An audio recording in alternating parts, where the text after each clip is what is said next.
Are we related to these giants in some way? When we look at the narrative of our most ancient and cherished spiritual traditions, there's a common theme that runs through all of them, and it's a fascinating theme for me, because it says that humankind went through multiple iterations of an intentional process to lead us to the point where we are today. In other words, there were multiple attempts to find just the right genetic formula for the human body that we see today. And in fact, when we look at the Judeo-Christian traditions, what they are telling us is that there was a search for the right genetic formula to hold the power of the human spirit in physical form in this world. And as we went through the multiple iterations, the trial and error, there were forms of life that were created that simply were not sustainable throughout the eons of history. And among those forms of life, we certainly see reference to giants. We see references to the Elohim and the Nephilim in the oldest records of the Old Testament. In May of 2019, host of Open Minds, Regina Meredith, led a team of researchers with the help of Gaia to see if they could investigate a series of giant bones belonging to a man named Luigi Muscas on the island of Sardinia. In his book titled The Giants of Sardinia, he boasts pictures of very large human bones and DNA results done by the University of Padova in Italy. The remains tested showed an O blood type, Rh negative. This is interesting because Sardinia is one of the few places in the world with the highest concentration of the Rh negative O blood type today. Luigi believes this genetic lineage was the result of their ancestors of giant stature. If this is true, is it possible we can find more evidence of this DNA lineage throughout the ancient text?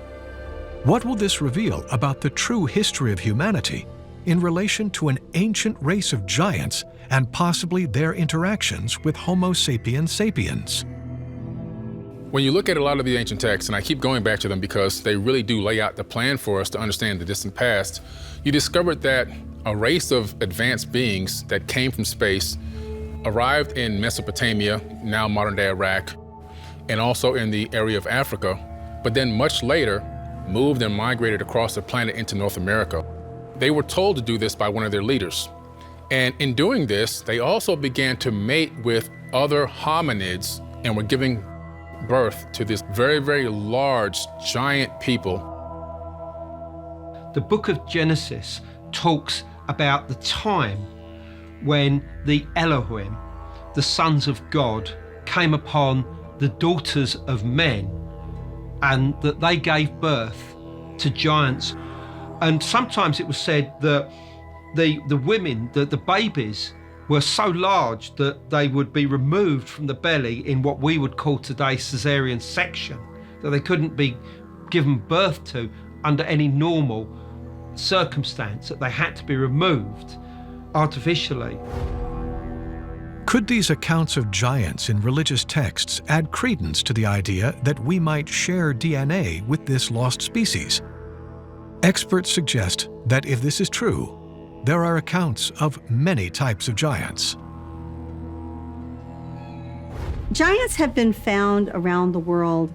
In fact, there's extraordinary stories from China that most of us don't know here in the West. When explorers like Marco Polo began going on the Silk Road all the way from the Mediterranean area to China in the 1500s and 1600s, they were completely amazed at what they found.